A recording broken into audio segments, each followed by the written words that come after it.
सो थोड़ी कॉमर्स भी आ जाए तुम लोगों को। चलो कॉमर्स पढ़ लेते हैं। और कॉमर्स में जो पहला चैप्टर कवर करूंगा वो करूंगा मैनेजमेंट। ठीक है, पर सबसे पहले मैनेजमेंट को 3 पार्ट में ब्रेक कर लेते हैं। मैन, फिर उसके बाद एज और उसके बाद मेंट। मेंट क्या होता है? देखो ये तो पहले समझ लो कि मैन क्या होता है। मैन मतलब इंसान, पता ही होगा। एज मतलब उसकी एज, पता ही है। और मेंट होता है पास्ट, किसका? पास्ट टेंस होता है मीन का। ठीक है, हाउ मीन ऑफ यू बोलते हैं ना हम लोग, जब लड़ाइयां होती है हमारी आपस में, हम बोलते हैं how mean of you. Mean का मतलब कितने मतलबी हो तो, उसी का पास्ट टेंस होता है मेंट। ठीक, इंसान एक एज के बाद मीन होना बंद कर दे, इसका मतलब ही होना बंद कर दे। अब इसको कंपनी फॉर्म में ले जाओ, कंपनी के प्रोस्पेक्टिव से सोचो कि इंसान एक एज के बाद मैच्योर हो गया और उसने आपस में कोऑर्डिनेशन करके काम करना शुरू कर दिया। ये मैनेजमेंट है। ठीक, तो management is a process by which all the individuals who are involved in the company work in a coordinated and integrated manner so as to achieve the goal more efficiently and effectively. Clear? चलो meaning समझ में आ गई आपको। अब levels में बता देता हूं।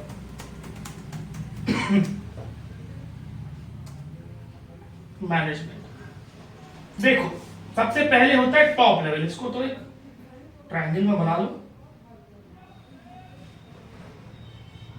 ठीक है, ये तुम्हारा क्या है? ये तुम्हारा टॉप लेवल मैनेजमेंट है। ठीक है, जैसे हो गए directors, CEOs, chief executive officers, etc. फिर मिडिल में हम जब आते हैं तो मिडिल लेवल में आ गए जैसे आपके managers, purchase manager, sales manager, ये सब आ जाएंगे। फिर लोअर में देखो, लोअर लेवल में जैसे सबऑर्डिनेट आ गए, ठीक है, क्लर्क आ गए, ये इसमें आ जाएंगे। ठीक, तो अब काम क्या है? अब देखो ये कैसे एक दूसरे से कोऑर्डिनेट करके काम करते हैं। देखो टॉप लेवल मैनेजमेंट क्या करता है? टॉप लेवल मैनेजमेंट प्लान बनाता है। क्या करता है? प्लान्स को बनाता है। तो planning prospective top level management कर रहा है। ये जो प्लान बना ये भेज देता है मिडिल लेवल को कि भैया ये लीजिए प्लान और इसको एग्जीक्यूट कराइए। तो मिडिल लेवल क्या करता है? सारे प्लान्स को लेता है और उसके बाद नीचे सबसे लोअर लेवल से क्या करता है? एग्जीक्यूट कराता है। तो कैरेक्टरिस्टिक्स पे आते हैं मैनेजमेंट की, और पहला जो कैरेक्टरिस्टिक है वो ये है कि मैनेजमेंट क्या होता है? गोल ओरिएंटेड होता है। फर्म का क्या गोल है? सबसे पहला गोल कस्टमर सेटिस्फैक्शन है। दूसरा गोल क्या है? Profit maximization. तो ये 2 गोल तो कंपनी अचीव करती है। कैसे अचीव करेगी? जब मैनेजमेंट बहुत प्रॉपर होगा, कोऑर्डिनेशन में काम करेगा और पीसफुली काम करेगा, तो ये 2 गोल अचीव करने। तो मैनेजमेंट का मेन एम होता है गोल को अचीव करना। यूनिवर्सल बिजनेस चाहे बड़ा हो और चाहे छोटा हो, वो बिना मैनेजमेंट के नहीं चलाया जा सकता। यूनिवर्सली एक्सेप्टेड है ये। इसका मतलब ये है कि जितना भी मैनेजमेंट है या कोई भी कंपनी है all over the world, it can't run on a single person or by a single person. It needs to have a proper management so as to make the company or business run smoothly. ठीक, फिर उसके बाद group activity. भाई मैंने बताया था top level, middle level और lower level सब मिलके एक साथ काम करते हैं ना। तो ग्रुप में काम कर रहे हैं, एक टीम बना के काम कर रहे हैं। टीम इज स्ट्रेंथ, तो यूनियन इज स्ट्रेंथ। क्या हुआ? ग्रुप में काम किया, गोल बहुत अच्छे से अचीव कर पाएंगे। चलो डायनामिक है, इसका मतलब मैनेजमेंट डायनामिक का मतलब होता है फ्लेक्सिबल है। तो एक अच्छा मैनेजमेंट वो माना जाता है जो सिचुएशन के हिसाब से अपने आप को ढाल दे। अब भाई क्या होता है कि मान लो अचानक से कुछ चेंजेस करने पड़ गए कंपनी को प्लान में, तो मैनेजमेंट शुड नॉट फील कि उनका टाइम वेस्ट हुआ या कुछ ऐसा कुछ। They should adopt the activities more effectively और नाइसली। अब मैनेजमेंट जो है क्रिएटिव है। क्रिएटिव का मतलब मैनेजमेंट में जो भी इंसान लगे हुए हैं जो एक दूसरे से मिलके दूसरे के साथ काम कर रहे हैं वो क्रिएटिव है। क्रिएटिव का मतलब वो अपनी दिमाग से इनोवेशन करते हैं। तो अब आते हैं ऑब्जेक्टिव पे। ऑब्जेक्टिव का मतलब मैनेजमेंट को बनाने का उद्देश्य क्या है। उद्देश्य में सबसे पहला आ गया कि मैनेजमेंट या ग्रुप ऑफ पीपल साथ में कोऑर्डिनेट होकर काम करते हैं, कोऑपरेट एक दूसरे करके काम करते हैं। वो किस लिए करते हैं? ताकि कंपनी प्रॉफिट को मैक्सिमाइज कर पाए। There is more profit earned by the activities of the management. ठीक। फिर प्रॉस्पेरिटी एंड ग्रोथ। तुम्हें पता है जब प्रॉफिट हुआ है तो बिजनेस प्रॉस्पर भी करेगा, ग्रो भी करेगा और ब्रांचेस खोल लेगा और अपनी एक्टिविटीज में भी ग्रोथ लाएगा। Changes and innovations. Changes and innovation का मतलब ये है कि मैनेजमेंट जब काम कर रहा है तो उसको ये सोच के काम करना चाहिए कि जो भी गुड्स वो बना रहा है उसमें वो चेंजेस क्या कर सकता है, किस टेक्निक्स को यूज कर सकता है और इनोवेशन करके आउटपुट को और ज्यादा बेहतर कैसे बना सकता है। ठीक, ये ऑब्जेक्टिव होता है उसका। फिर उसके बाद जब चेंजेस वो कर लेगा, प्रॉपर टेक्निक्स का यूज कर लेगा प्रॉपर, तो वो क्वालिटी ऑफ गुड्स भी तो अच्छा बनाएगा, बिल्कुल अच्छा बनाएगा। फेयर प्राइसेस पे इनोवेशन करेगा तो हो सकता है कॉस्ट ऑफ प्रोडक्शन उसको कम ही लगे, क्योंकि वो एक दूसरे की सहमति के साथ काम कर रहे हैं, एक दूसरे से मिलकर काम कर रहे हैं, तो वेस्टेज बहुत कम होगा, टाइम का भी और रिसोर्सेज का भी। तो फेयर प्राइसेस पे हम high quality of goods customer को प्रोवाइड कर पाएंगे। चलो, डिसिप्लिन। डिसिप्लिन का मतलब होता है कि सही ढंग से और सही समय से काम करना। तो डिसिप्लिन ये मैनेजमेंट का ऑब्जेक्टिव होता है कि सही ढंग से और सही समय से काम करें। और हाई मोरल। हाई मोरल का मतलब हाई इंटरेस्ट थे, अपने इंटरेस्ट। ये ना सोचिए कि कंपनी अलग है हम अलग है, ऐसा कुछ नहीं है। They are a part of the company and they are the companies, ये सोच के वो काम करें। चलो अब देखते हैं जरूरत क्यों पड़ती है प्रिंसिपल्स की। देखो, सबसे पहली जरूरत क्या है कि अगर प्रिंसिपल्स होंगे और मैनेजमेंट उसको प्रॉपरली क्या करे, अप्लाई करे, तो क्या होगा, एफिशिएंसी बढ़ेगी। एफिशिएंसी का मतलब आउटपुट बढ़ेगा। इसका मतलब हाई क्वालिटी ऑफ गुड्स और नंबर ऑफ गुड्स या यूनिट ज्यादा प्रोड्यूस कर पाएगी मैनेजमेंट। ठीक। दूसरा प्रिंसिपल का जो नीड है, ताकि मैनेजर्स को ट्रेन किया जा सके कि काम कैसे कराना है। अब हु इज अ मैनेजर, पहले बताओ भाई। देखो, मैनेजर क्या होता है? Manager is a person who manages the affairs of the business. तो अफेयर्स ऑफ द बिजनेस किससे मैनेज करवाएगा? अपने सबऑर्डिनेट से। तो उसको काम कैसे कराना है, ठीक है, how work should be done, ये मैनेजर अगर अपने सबऑर्डिनेट से क्लियर करके चलेगा तो आउटपुट बहुत बेटर रहेगा। देखो, हर एक चीज का जो मोटिव है, कोई भी रूल्स है, प्रिंसिपल्स है, उनका सबसे बड़ा मोटिव होता है कि उसका जो मैनेजमेंट है वो इंप्रूव डे बाय डे करे। ठीक। चलो, to attain social goals, third point है। तो सोशल गोल क्या है हमारा? कि high quality of goods provide करें, किसको? जनरल पब्लिक को। तो ये हो गया। Clarify thinking. अगर हमारे पास रूल्स, रेगुलेशंस और गाइडलाइंस होते हैं तब उसको फॉलो करते हैं तो हमारी थिंकिंग क्लैरिफाई रहती है, हमेशा साफ रहती है, हमें कोई कंफ्यूजन नहीं होता किसी भी चीज को लेके, किसी भी प्रॉब्लम को लेके, क्योंकि हर एक प्रॉब्लम के लिए एक प्रिंसिपल्स बनाए गए हैं जिसको आप फॉलो करके उसको रिजॉल्व कर सकते हैं। Spread knowledge. अच्छा, अब ये मैनेजर है, इसने क्या किया कि रिसर्च की, ट्रेनिंग की और प्रिंसिपल्स को यूज करते हुए की, तो इसने कहीं ना कहीं अपने सबऑर्डिनेट्स को भी उसके बारे में या उसके थ्रू समझाया होगा। तो ये कहीं ना कहीं क्या हुआ, इस वजह से नॉलेज भी तो स्प्रेड हो रही है अमंग्स द मैनेजमेंट और the employees of the company. तो ये हो गया need for principles of management. अगला टॉपिक पढ़ते हैं प्रिंसिपल ऑफ मैनेजमेंट में FW टेलर के साइंटिफिक प्रिंसिपल्स। साइंटिफिक का मतलब होता है जिसका कॉज और इफेक्ट रिलेशन हो। भाई, हम मैनेजमेंट को साइंस भी तो बोलते हैं, cause and effect relation. Science किस पे बेस है? कॉज और इफेक्ट रिलेशन पे। ठीक है। तो FW means Frederick Winslow Taylor, इन्होंने साइंटिफिक प्रिंसिपल्स दी थी, इसीलिए इनको father of scientific principles of management भी कहा जाता है। ठीक है, अच्छा इनका पहला जो प्रिंसिपल है चलो देखते हैं। इन्होंने पहले बताया कि science not thumb of rule. इसका मतलब है कि इन्होंने कहा कि भाई जो भी काम मैनेजमेंट करे, कोई भी जॉब करे, कोई भी वर्क करे, कोई भी मेथड ले, वो क्या होना चाहिए, उसका साइंटिफिक रीजन होना चाहिए। साइंटिफिक रीजन का मतलब ऐसे नहीं हवा में कुछ भी कर रहे हैं जिसका कोई लॉजिक नहीं है, कुछ नहीं। तो कोई भी जॉब अगर वो कर रही है कंपनी और मैनेजमेंट किसी मेथड को अपना रहा है तो उसका एक बैकग्राउंड साइंटिफिक होना चाहिए, कॉज एंड इफेक्ट रिलेशन उसके होने चाहिए। ठीक, हार्मनी नॉट डिस्कॉर्ड।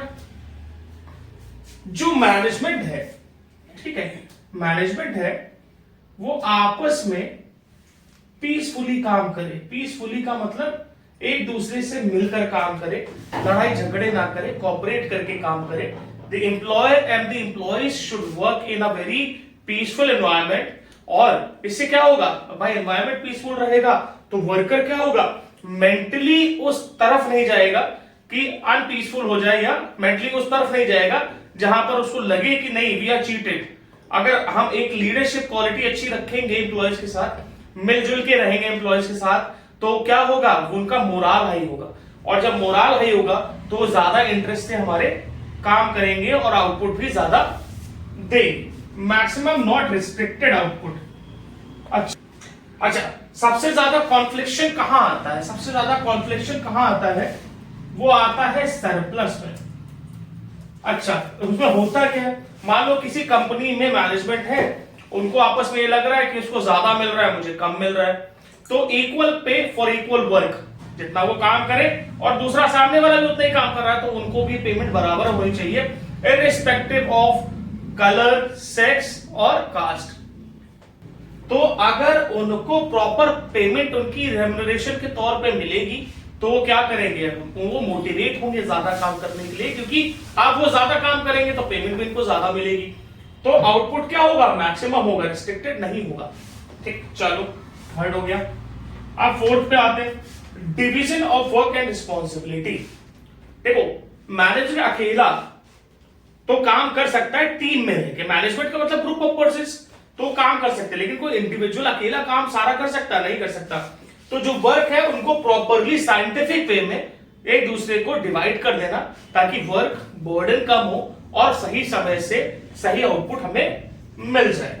चलो, scientific selection, training and development of worker. जो भी वर्कर अपॉइंट हो रहा है उसका प्रॉपर क्या करना, साइंटिफिक सिलेक्शन करना। साइंटिफिक का मतलब उसको प्रॉपर देखना कि क्या वो मशीन पे काम कर पाएगा, क्या टेक्निकली साउंड है या अनसाउंड माइंड का तो नहीं है। तो ये हो गया साइंटिफिक सिलेक्शन। ट्रेनिंग, अब देखो अगर हमने सिलेक्शन कर लिया तो अब हम उसको अपने जो भी मशीनरीज हैं या फैक्ट्रीज हैं या ऑफिसेज हैं उसमें हम प्रॉपर ट्रेनिंग देंगे कि काम कैसे करना है। देखो बहुत सारी कंपनीज होती है जिनका काम करने का तरीका अलग होता है, सबका अलग होता है, अलग अलग सॉफ्टवेयर होते हैं कंपनी के, अलग अलग मशीन्स होती हैं, तो उस पे एम्प्लॉयज को क्या करना, प्रॉपर ट्रेनिंग देना ताकि वो बहुत अच्छे से काम कर पाए और डेवलपमेंट उनका साथ ही होता है। सिक्स्थ पॉइंट पे आते हैं, स्टैंडर्डाइजेशन। स्टैंडर्डाइजेशन का मतलब होता है कि जो भी टूल्स है, जो भी मशीनरीज कंपनी यूज कर रही है या जो भी वर्कर्स को प्रोवाइड की जा रही है इक्विपमेंट्स, वो बहुत अच्छी कंडीशंस में होने चाहिए। टूल्स, मशीनरीज और जो भी इक्विपमेंट उसको दिए जा रहे हैं वो वेल कंडीशन में होना चाहिए ताकि वो बहुत अच्छे से उसको चला पाए या यूज कर पाए और आउटपुट को मैक्सिमाइज कर पाए। मेंटल रिवॉल्यूशन, रिवॉल्यूशन का मतलब चेंज। तो किसका, अगर टेलर ने ये बोला कि भाई ये जो प्रिंसिपल्स है ये सारे प्रिंसिपल्स तो अप्लाई नहीं हो सकते, लेकिन मैक्सिमम हम ट्राई तो कर सकते हैं अप्लाई करने के लिए, हाँ बिल्कुल कर सकते हैं। तो मेंटल रिवॉल्यूशन का मतलब इन सारे प्रिंसिपल्स को यूज करने के बाद, ठीक है, या इन किसी भी एक प्रिंसिपल को यूज करने के बाद एम्प्लॉयर और एम्प्लॉय दोनों के बीच में कोई कॉन्फ्लिक्शन नहीं रह जाना चाहिए। वो दोनों एक दूसरे की अहमियत और रिस्पेक्ट को समझे, एक दूसरे के वर्क को रिस्पेक्ट करे। अब एफडब्ल्यू के बाद हम आते हैं हेनरी फेयोल्स के प्रिंसिपल्स पे। अच्छा, हेनरी फेयोल्स ने प्रिंसिपल्स जो दिए हैं उसमें जो पहला प्रिंसिपल है वो है डिवीजन ऑफ वर्क। इसका मतलब है कि वर्क को अमंग डिफरेंट एम्प्लॉयज डिस्ट्रीब्यूट कर देना चाहिए, और इसको हम बोलते हैं स्पेशलाइजेशन। इसका मतलब है जिसका जो काम उसको दे दिया जाए। स्पेशलाइजेशन का मतलब जो काम जिसके लिए बना है, मतलब जो बंदा जिस काम में एक्सपर्ट है, उसको एक्सपर्टीज है, वो काम उसको दे दिया जाए, जिसको स्पेशलाइजेशन बोलते हैं। तो क्या होगा, अगर जिसको काम दे दिया जाए उस काम में वो एक्सपर्ट है तो वो कॉस्ट भी कम लगाएगा और वेस्टेज भी कम करेगा। क्या होगा, इससे रिसोर्सेज हमारी फुल्ली यूटिलाइज हो जाएगी। सेकंड पे आते हैं अथॉरिटी एंड रिस्पॉन्सिबिलिटी। अब जैसे मैनेजर है, मैनेजर का काम होता है काम कराना, ठीक है। मैनेजर है, उसका काम है एम्प्लॉय से काम कराना, ठीक है। तो अगर अथॉरिटी है कि किसी और से काम करवा ले वो, तो अगर वो काम गड़बड़ होता है तो रिस्पॉन्सिबिलिटी भी मैनेजर की ही होगी। तो authority and responsibility lies in the same है। क्लियर आपको? चलो, third point discipline. Work should be done on time and proper to increase output. समय से हो और सही ढंग से हो और प्रॉपर वे में हो। डिसिप्लिन का मतलब यही होता है, ठीक। चलो, यूनिटी ऑफ कमांड। यूनिटी का मतलब होता है वन, कमांड का मतलब होता है ऑर्डर्स। तो यूनिटी ऑफ कमांड का मतलब होता है कि different employees should not receive orders from different bosses, they should receive order from single boss. अब मिस्टर ए है बॉस, मिस्टर बी है बॉस, मिस्टर सी है बॉस, और ये बहुत सारे एम्प्लॉयज हैं। इन्होंने ऑर्डर दिया कुछ कि भैया ये काम करो, ये लग गए। उसके बाद मिस्टर बी ने कहा ये काम करो, तो ये कैसे करेंगे, मिस्टर सी का भी ऑर्डर आ गया। तो ये different employees can't serve different bosses at a time. अलग अलग टाइम पे बोला था, जब वो फ्री होते तो कर भी देते, लेकिन सिंगल टाइम पे ये सबको सेटिस्फाई नहीं कर सकते या सबका काम नहीं कर सकते। तो यूनिटी ऑफ डायरेक्ट कमांड का मतलब होता है कि वो सिंगल बॉस से ही रिसीव करें ऑर्डर्स और उसी। कितना क्लियर है आपको? चलो, अगला point unity of direction. Unity का मतलब फिर से वन होता है और डायरेक्शन का मतलब होता है गोल। तो सारे एम्प्लॉयज का एक ही गोल होना चाहिए। क्यों भाई? देखो, अगर एम्प्लॉयज के गोल्स ही अलग होंगे तो कोई भी अचीव नहीं हो पाएंगे। तो सारे गोल्स सारे एम्प्लॉयज के लिए एक ही गोल होना चाहिए ताकि वो इसको इजिली अचीव कर पाए। चलो, side of individual interest to general interest. इसका मतलब है कि जो कंपनी है वो तो बड़ी है ना किसी भी एम्प्लॉय से या इंडिविजुअल से, तो जो कंपनी का गोल होना चाहिए वही एक इंडिविजुअल का पर्सनल गोल भी होना चाहिए, ठीक है। तो इसका मतलब कंपनी है, कंपनी ने गोल सेटअप कर दिया, तो एम्प्लॉयज 3 ले लिए मैंने, यहाँ पे 4 ले लो भाई, तो सबका यही गोल होना चाहिए, इनके गोल्स अलग नहीं हो सकते। तो they should work upon the goal setup by the company. तो इंडिविजुअल इनका इंटरेस्ट क्या हुआ, इस गोल को अचीव करना, और सबऑर्डिनेशन हो गया। तो जनरल इंटरेस्ट सबका क्या हुआ, एक ही गोल को अचीव करना। अगला पॉइंट रेम्यूनरेशन, ठीक है। रेम्यूनरेशन का मतलब होता है वेजेस, सैलरीज, कमीशन, ईटीसी। तो जो एम्प्लॉयज वर्क कर रहे हैं कंपनी में, जो लोग काम कर रहे हैं कंपनी में, उनको अगर प्रॉपर सैलरी एंड वेजेस मिलेगी तो क्या होगा, उनका मोरल फिर से हाई हो जाएगा और वो ज्यादा मोटिवेट होकर काम करेंगे। तो ये हो गया आपका रेम्यूनरेशन। रेम्यूनरेशन का मतलब होता है बदले में। तो अगर वो वर्क कर रहे हैं तो बदले में कंपनी उनको प्रॉपर सैलरीज या वेजेस प्रोवाइड करे। फ्यूल के टोटल प्रिंसिपल 14 थे, 7 मैंने पढ़ा दी, 7 भी और देखते हैं। देखो, सेंट्रलाइजेशन 8वां प्रिंसिपल है उनका, और उन्होंने ये कहा सेंट्रलाइजेशन में कि मान लो एक कंपनी है जिसके बहुत सारे डिपार्टमेंट्स हैं या ब्रांचेस हैं, ठीक है। मैं डिपार्टमेंट्स ले लेता हूं कि एक डिपार्टमेंट ए है, ठीक है, एक डिपार्टमेंट बी है, एक डिपार्टमेंट सी है, ऐसे बहुत सारे डिपार्टमेंट्स हैं, ठीक है। किसी भी डिपार्टमेंट को अगर कोई भी प्रॉब्लम आती है, सेल परचेज में, एम्प्लॉयज को लेके, एटमॉस्फेयर को लेके, मशीन्स को लेके, तो वो कहां जाएगा, उनके हेड ऑफिस जाएगा। कहां जाएगा, हेड ऑफिस। तो सबके लिए एक सेंटर बना दिया है। किसी भी ब्रांच को अगर कुछ प्रॉब्लम होगी तो कहां जाएगा, हेड ऑफिस जाएगा। इसी को बोलते हैं सेंट्रलाइजेशन, एक सेंटर पर जाना। क्लियर? चलो, इसके अलग चीज स्केलर चेन मैंने शुरुआत में आपको पढ़ाया था कि भाई 3 लेवल ऑफ मैनेजमेंट होते हैं। कौन सा? टॉप लेवल, मिडिल लेवल और लोअर लेवल। ठीक है, तो टॉप लेवल क्या करता है? मिडिल लेवल से कांटेक्ट करता है, मिडिल लेवल लोअर लेवल से कांटेक्ट करता है। और इसी सीक्वेंस में लोअर लेवल मिडिल लेवल से करता है, फिर मिडिल लेवल अपर लेवल से कर जाता है, टॉप लेवल से करता है।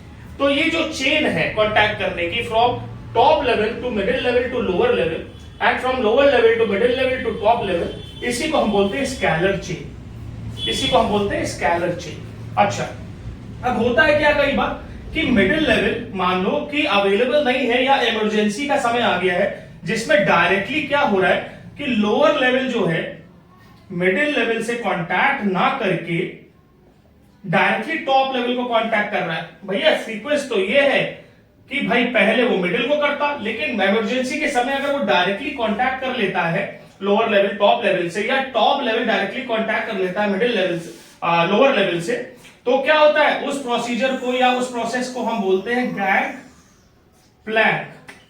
अगला पॉइंट ऑर्डर। ऑर्डर जैसे मम्मी घर में बोलती है भैया सब कुछ सही से रखो ताकि ढूंढना ना पड़े, तो वैसे कंपनी में भी जो रिसोर्सेज है, जो चीजें हैं, वो ऑर्डर में होनी चाहिए। इससे क्या होगा? इससे टाइम भी बचेगा और लागत भी कम लगेगी। इक्विटी। इक्विटी का मतलब होता है इक्वल, तो सारे एम्प्लॉयज को इक्वल ट्रीटमेंट मिलना चाहिए, क्योंकि हर एक एम्प्लॉय इंपॉर्टेंट है कंपनी के लिए, तो they should be treated equally. उनको हम बायस तरीके से या किसी पर्सनल डिस्प्यूट की वजह से एलिमिनेट ना करें कि हमारे ग्रुप में नहीं है या हमारी कंपनी में नहीं है। They should feel good. So अगर वो अच्छा फील करेंगे तो वो अच्छे से काम करेंगे। अगला है स्टेबिलिटी ऑफ टेन्योर। अच्छा, स्टेबिलिटी ऑफ टेन्योर, फ्योल्स ने बोला कि कोई भी एम्प्लॉय जो नया नया अभी सेलेक्ट होके आया है कंपनी में, उसको टाइम देना चाहिए ताकि वो सेटल हो पाए। तुरंत ही उससे हम बहुत अच्छे वर्क की उम्मीद ना रखें। तो स्टेबिलिटी ऑफ टेन्योर का मतलब है new employee should be given proper time of training and he should be given proper space so as he can work more efficiently. चलो, इनिशिएटिव। इनिशिएटिव का मतलब होता है कि हर एक एम्प्लॉय जो कंपनी से जुड़ा हुआ है, वो अपने आप को कंपनी का एक बहुत अहम हिस्सा माने। क्या माने? Important part. और कंपनी को टाइम टू टाइम खुद आकर सजेशंस दे कि कंपनी को या गुड्स को हम कैसे इंप्रूव कर सकते हैं और आगे बढ़ सकते हैं, ग्रो कर सकते हैं। चलो, लास्ट पॉइंट जो है वो है स्प्राइट दी कॉर्प्स। इसका मतलब होता है union is strength. Is strength इसका मतलब यह है कि अगर मिलजुल के सब लोग काम करेंगे तो काम बहुत इजीली और बहुत कम समय में हो जाएगा। तो स्प्राइट दी कॉर्प्स का मतलब union is strength. If the management work as a team, they can achieve the goal more than they expected. ठीक, चलो ये हो गया।